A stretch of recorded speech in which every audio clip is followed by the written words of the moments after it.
Good evening. I'm Harry Keeling, and on behalf of the Alaskan Aviation Safety Foundation and Alaska Public Media, welcome to Hangar Flying.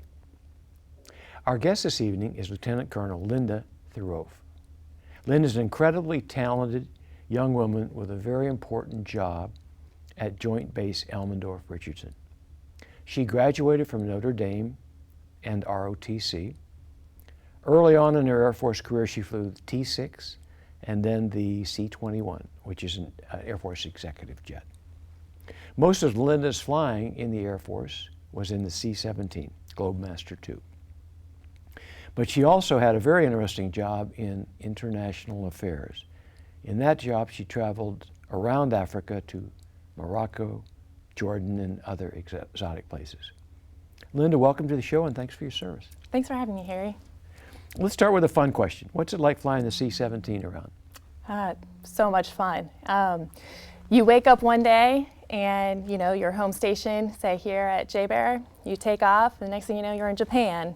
Take off the next day, you're in Hawaii. From there, you could be in Bahrain to Germany, and coming back over the US, back to JBER, and before you know it, within a week, you've gone the whole way around the world.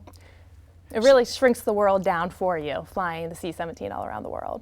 Fun airplane to fly? So much fun, yes. It was built from the ground up as simply a military transport aircraft. So it can do amazing things. Tactical flying, it can fly into 3,000-foot dirt runways in the middle of nowhere.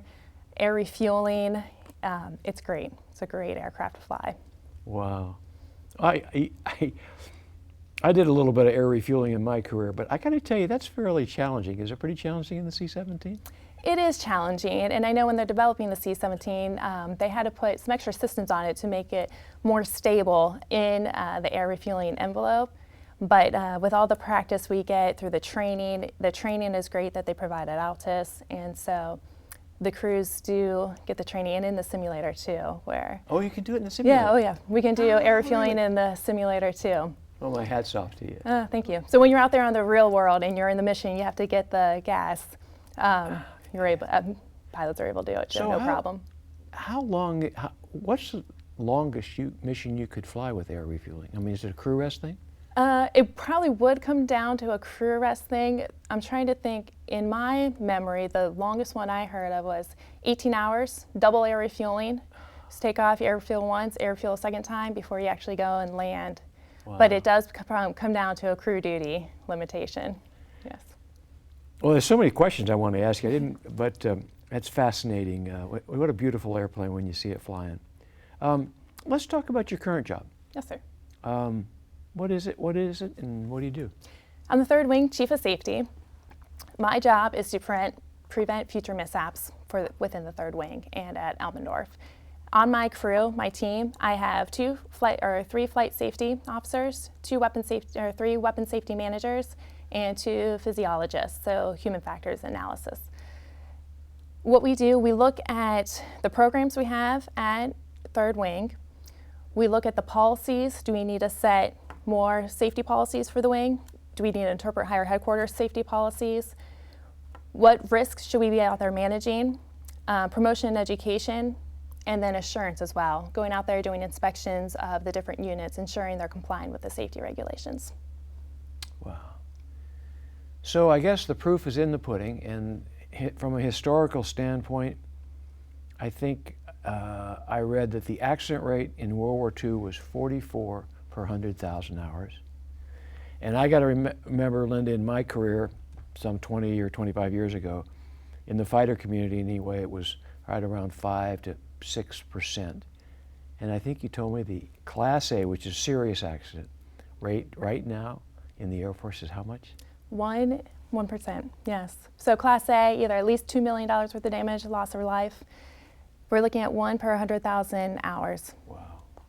So that's the success of it, isn't it? Yes, it is. Of course, the quest is always for 0. Right. But I would, yes, the continual downslope is always a success story.